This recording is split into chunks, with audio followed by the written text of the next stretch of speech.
Steve and Jill here. Good day. Welcome to the Land Academy Show, entertaining land investment talk. I'm Steve and Jack Butella. And I'm Jill DeWitt, broadcasting from sunny Southern California. Today, Jill and I talk about what makes a market mailable. This is a very popular question. Makes market mailable. That's a lot. Sorry. Oh, I didn't notice that. Yeah, makes market mailable. All right. Before we get into it, let's take a question posted by one of our members on the landinvestors.com online community. It's free. Okay. This is from a Mike M, but not the Mike M that we talked to yesterday, just to point that out. So a different Mike M. He wrote, "Hi all. Has anyone taken a property through probate in Arizona? The first property I ever bought a while ago without title, I am now trying to sell through title. One problem. The wife and the husband are on the title, not as JTROS, which is joint tenants with rights of survivorship. And the husband is now deceased. The title company is requiring this to go through probate to get him off the title. I'm looking for some advice on the quickest way to get this done. $11,000 is at stake on this deal. Anyone have experience with this in Arizona? Thanks, Mike." Yes, Jill and I have a tremendous amount of experience in Arizona. And specifically with this, I'm going to direct you to an attorney named Mark Manoil, M-A-N-O-I-L. He's an expert at this stuff. He's the tax lien expert in Arizona, and tax liens are pretty prevalent. Every taxing jurisdiction from a state standpoint has a different opinion on how to go about this situation. And it's a very, very popular situation. In California, you get a death certificate, you file a piece of paper, an affidavit, and you send it in to the county recorder, and you are done. It's very easy to undo this in California. Arizona, totally different situation. In fact, the truth is we have stacks of deals, situations in our database like this that we have chosen not to pursue for this exact reason. Right. There's two ways to approach this. You can go through an adverse possession situation if you have a good relationship with the wife, the surviving wife. Was it anyway, I don't remember who the died. Survivor. I think so. Or you can go through this probate situation. Both are going to cost you in excess of $1,000. One may or may not be a little bit more expensive. For $11,000, it's worth it. But I'll tell you that the vast majority of people who have gone through this and who are smart make this their business model. They go through this adverse possession / in the situation of maybe probate. First of all, don't listen to the title agent. Whatever their knowledge of this is not. They're not a lawyer. A title agent has been instructed by their supervisor to close 30 deals a month or some number like that. This is a good news for them because they don't have to close this deal. They can move on to the next one and hit their number. Yeah. So while they're not incorrect, they're certainly not the authority on everything. Exactly, Joe. Yeah. So I have a lot of experience on that one. Try to contact Mark Manoil. I think he got elected to, I think he's a state treasurer now or some version of that. Actually, I think he really is a state treasurer now. Really? Yeah. Just like your brother used to be. Wow. That's kind of funny. Jill's little brother used to be the state treasurer in Arizona for what seemed like 20 minutes. It was like 2 years. Oh, was it? Yeah. Then he took a new job with NASA. Mark will probably not be able to handle this case for you, but he'll know exactly who to talk to, or his staff will. Mm-hmm.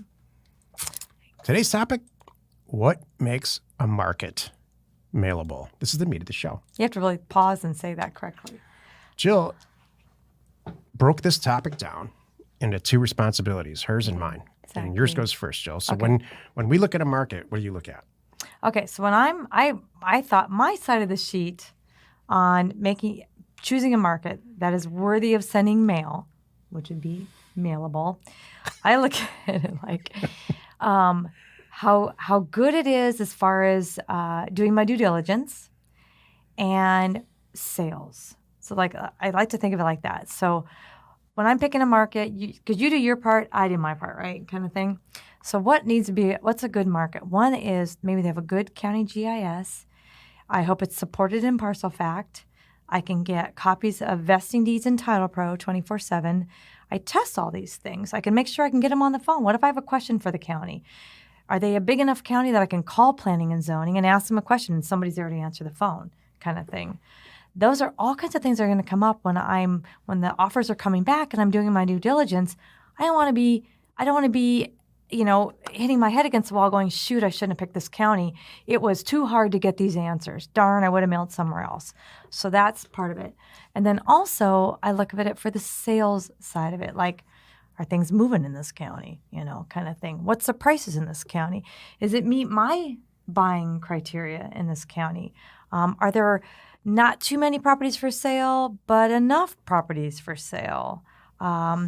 Things like that. Is it a good place that people want to buy property? Is it going to be easy for me to write a good description and promote this property and get the word out? So those are kind of the things so really it's all focused around my due diligence and sales. So now you want to talk about your parts. First of all, this works in every market.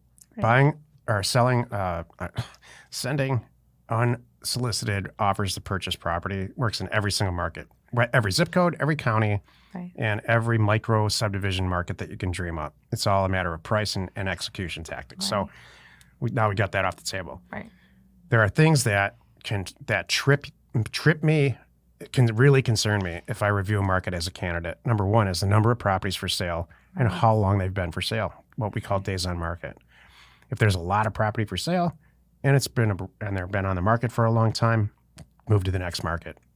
Right. Unless you're an expert and you can surgically go in there and buy properties where you want, which sometimes we do, more with houses than land.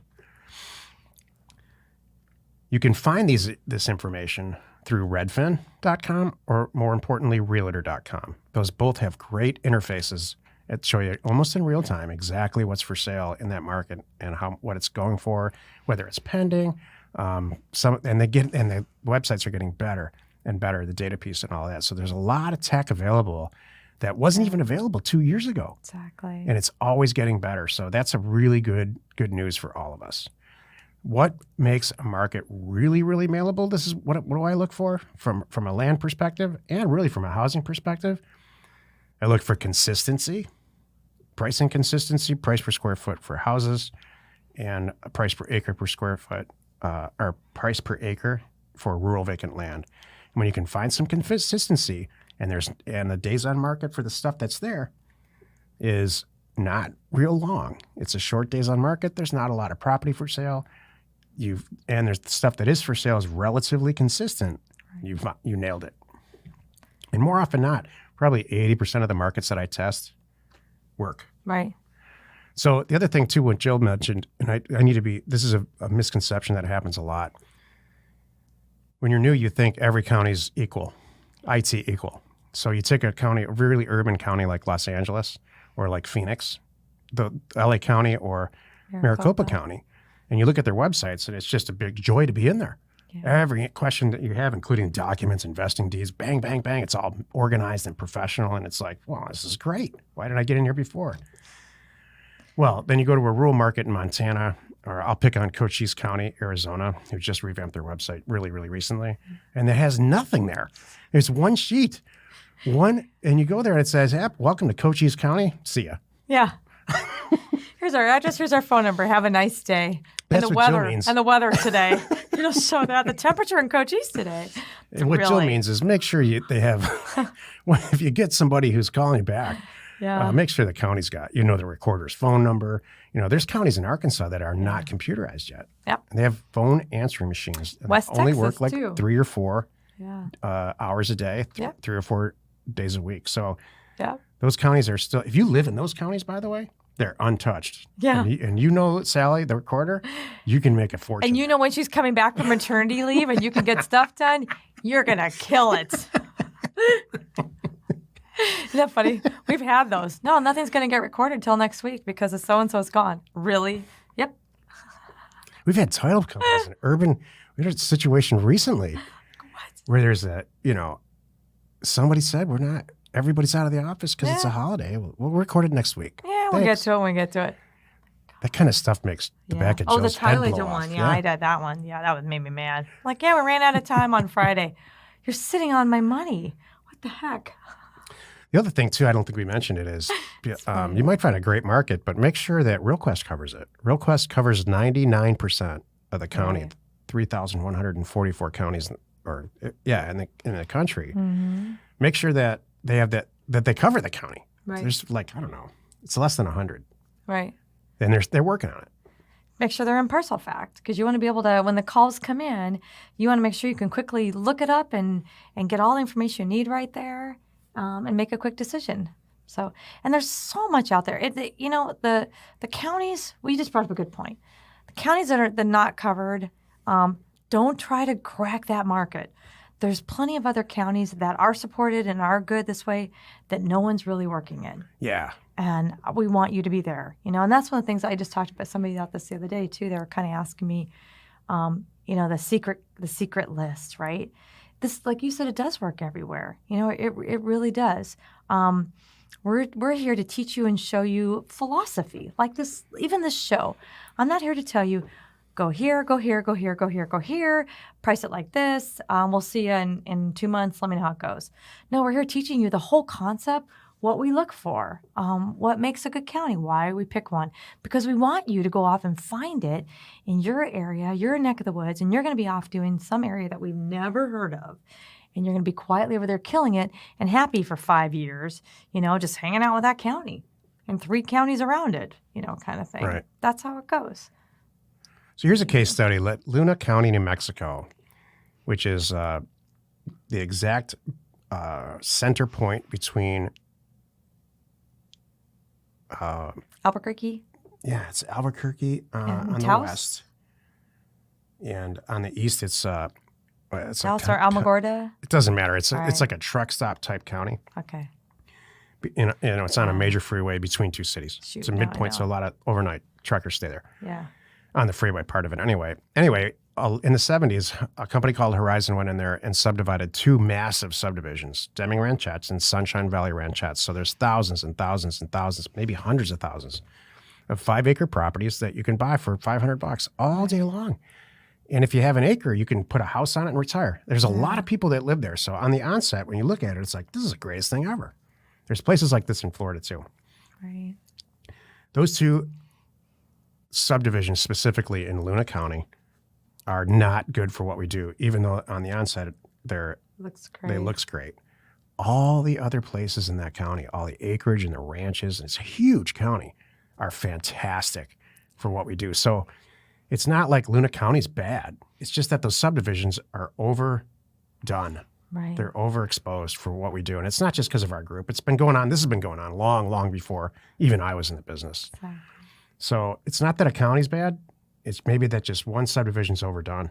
Right. If you want a rock bottom place to live, go buy 2 lots next to each other in Deming Ranchettes and have a beautiful life. It's going to cost you next to nothing. Yeah. Or buy 10 of them all in a row and have just a beautiful spread Compound. and stay off the grid or whatever. Exactly. There's always a silver lining. Yeah. And I never say stuff like this.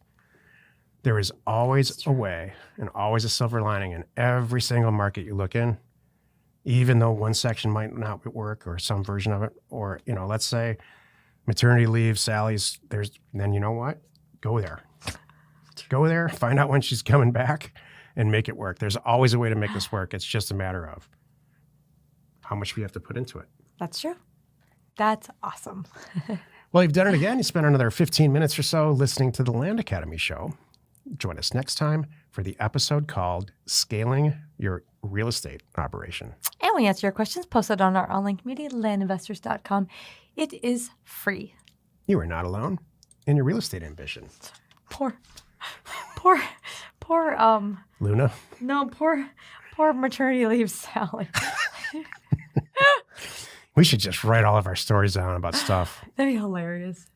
There's a lot of people who have real estate agent stories. We have title agent stories. Yeah, there's a book right there. That would be a fun reading. I mean, think about how long together our combined real estate experience, the years and the transactions and the stories there's a lot there. And you know what? I know that's why everybody's here too.